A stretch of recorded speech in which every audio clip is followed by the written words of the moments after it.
new evidence reveals the incredible existence of ancient thunder beasts.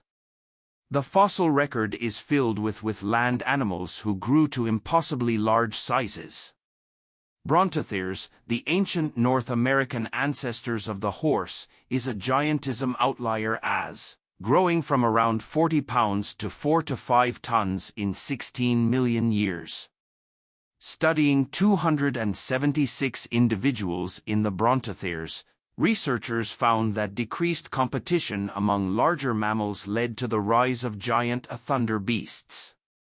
At the end of the Triassic period, small-sized dinosaurs roamed Earth alongside other groups of archosaurs, that is, until a widespread extinction event cleared the way for dinos to put on some serious size. Then, after the dinosaurs' own demise, the asteroid-sized cturn known as the K-T Extinction, it became mammals' turn to become the world's new terrestrial giants. The existence of mammals during the Age of Dinosaurs was one of prey, as small, squirrel-like creatures that scurried among the feet of lumbering giants. Surviving the fiery end of the Cretaceous period in their burrows, mammals quickly inherited a non-avian, dino-free planet known as the Cenozoic period, and scientists say they wasted no time taking advantage. One of the first animals to put on some size was a rhino-like ancestor of the horse known as Brontosaurs, which lived around 56 million years ago until the close of the Eocene, 34 million years ago. Starting out at around 40 pounds, scientists estimate that this thunder beast grew up to 4 or 5 tons in only 16 million years, a blink of an eye for a planet some 4.6 billion years old. Of the nearly 60 known species of Brontosaur, more than half weighed over a metric ton. With fossils found in North America, these ancient mammals get their imposing moniker from a legend of the Sioux Nation. The legend tells of thunder horses that stampeded across the plains during thunderstorms. There are 3 existing theories about how these creatures grew to such enormous proportions.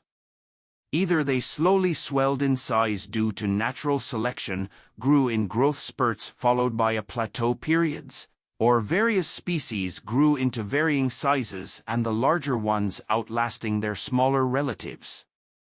After studying 276 individuals in the Brontosaur family to determine the most likely scenario, researchers from the Global Change Ecology and Evolution Research Group at the University of Alcalá in Spain concluded that the final explanation most likely contributed to the explosive growth of the Brontosaurs.